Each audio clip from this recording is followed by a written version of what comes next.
Donc on est toujours avec Boniface Mutuyeye Mungu. Alors on reprend.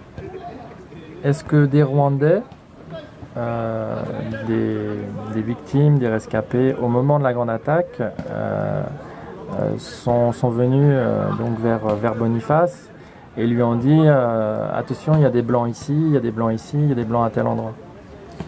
ese abanyarwanda bacitse ku icumu muri icyo gitero simusiga inyuma icyo gitero kibaye baba baraje bakakwegera mukaganira nabo ahubwira ngo atasiyo ugenda witonze haracyari abazungu abacitse ku icumu babikubwira twese uko twarokotse aho ngaho twese niko twahise batujyana nyine aho baturindiye tujya mu Bugesera tuvayo turagaruka mwajya gusa ku itongo nta kundi tubanye gutyo gusa uva ko wacitse ku icumu hari ukamusura nta kundi n'akamusura. Bon, ce que je sais, c'est que après cette grande attaque, on nous a rassemblés et puis on nous a dirigés sur Bugesera où nous sommes restés et plus tard on nous a ramenés chacun sur sa colline et c'est tout. Est-ce que les assaillants se déplaçaient vite? Ese bateye abari mu bitero babatera mwebwe bagendaga bihuta baranyarukaga bari nk'umurabyo cyane bicika gusa byaracika. Oui, c'était terrible, c'était une grande attaque d'envergure avec une grande rapidité des attaquants. Est-ce qu'il n'y avait pas des armes lourdes? Et si dans ce cas-là, s'il dit oui, est-ce que il peut nous indiquer où étaient ces armes lourdes s'il les a vues?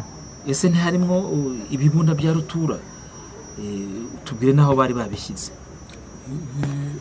Imbunda za rutura ibyo ngibyo ntabwo nzi imbunda itandukanyirizo ryazo uretse kumva iturika gusa ntabwo nzi itandukanyirizo ryazo. Moi je ne sais pas distinguer les armes lourdes à part que j'entendais des détonations. Moi je ne sais pas. C'était quel type de bruit? Wumva induru byavuzaga yari induru imeze ite? Ubundi kurasa umuntu gusa igaturika agahita apfa nibyo numvaga ariko nyine ifite urusaku n'amagrenade yararimo.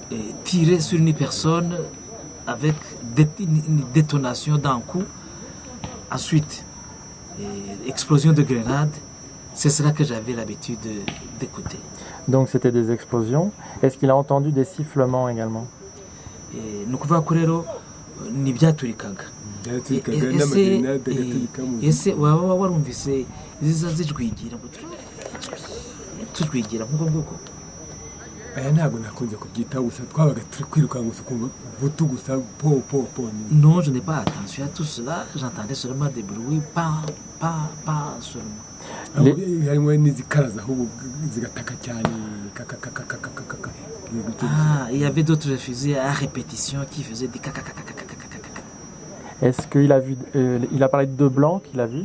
Est-ce que ces deux blancs tiraient sur des enfants et des femmes? Wabonye ko wabonye abazungu babiri, bavuze ko wabonye abazungu babiri. Ese abazungu babiri barasaga ku bagore no ku bana? Bose twabaga twivanze twese, hari abagore, hari abana, hari abagabo, bose twabaga twivanze hamwe. Ariko kuvuga ngo nabasobanurira kuvuga ngo nabonye umuzungu arasare ku risasu, ntabwo nabambeshye, ntabwo namubonye uretse kumubona mu gitero gutya gusa afite imbunda. Uwarasaga isasu rigasohoka sinamenye ko ari we, numva gusa amasasu yikubita hasi. Dire que j'ai vu un blanc tirer précisément sur une personne, ça je n'ai pas vu, mais je sais que j'ai vu des blancs avec des fusils et puis j'ai vu des gens qui tiraient et il y avait trop de balles. Des grenades aussi s'étaient mêlées avec des fusils et tout. Est-ce que les Tutsis sur qui les blancs tiraient, est-ce qu'ils avaient des armes à feu? Ese abatutsi baraswaga n'abazungu, abatutsi bo bari bafite imbunda zituragurika nyine. Abatutsi imbunda baga bazikuye uretse hari imbunda bigeze gutesha umupolisi bigeze kunyaga imbunda. Hari iyo banyuze umusirikare wo ku Gisenyi ariko nta amasasu yabaga yashizemo. Bon, les Tutsis, où pouvaient-ils trouver des armes? À part une arme qu'ils ont pris à un policier, un fusil qu'ils ont pris à un soldat originaire de Gisenyi, mais généralement, ces fusils n'avaient pas de cartouches, avaient épuisé leurs cartouches. Et ces armes aussi, ces fusils, nous les avons remis aux Blancs qui assuraient notre sécurité, notre protection.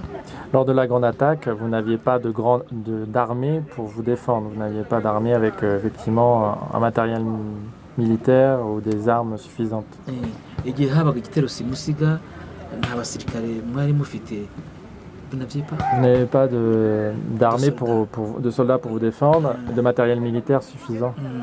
Igihe igitero simusiga cyabaga nta basirikare mwari mufite bafite n'imirwanisho bihagije kugira ngo babarindire umutekano. Muri twebwe abatutsi. Parmi nous les Tutsis? Oui, parmi les Tutsis. Oui. Vous n'aviez rien pour... Muri mwebwe mu batutsi? Non, il y en avait. Et vous aviez quoi pour vous défendre? C'était quoi, des pierres? None se mwari mufite iki ikirwanisho mwari mufite mukoresha kugira ngo mwirinde? Ni amabuye ni iki? Amabuye n'ufite agapanga n'ufite icumu. Bon, nous n'avions que des pierres, machettes et probablement des lances pour ceux qui en avaient. Est-ce qu'il a pu, en jetant des pierres ou avec des machettes, se défendre correctement et avoir un affrontement? Est-ce qu'il y a eu un affrontement entre lui et des personnes? Est-ce qu'il était en face de quelqu'un et il a pu se protéger vis-à-vis de lui? Est-ce que wowe kumva warwanaga wari imbere, hari igihe wigeze kurwana ukajya imbere ukaba ufite ikirwanisho cyaba nk'amabuye cyangwa ikindi, umuntu mureba na gutya umutera nawe? Twese uko twari duhari barazaga tukabanza kubatera amabuye twese tubarwanya turi ko basubirayo. Nous tous qui étions là, quand les attaquants venaient, surgissaient, nous les attaquions en même temps en leur lançant des pierres. Et quand ces attaquants lançaient des balles sur nous, commençaient à lancer des balles sur nous, alors tiraient des balles sur nous, alors immédiatement nous fuyions tous dans toutes les directions.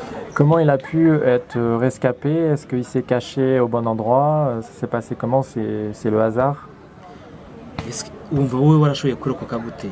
Nuko wihishaga cyangwa n'Imana wigiriye? N'Imana nta kwihisha. C'est la protection de divine, c'est grâce à Dieu.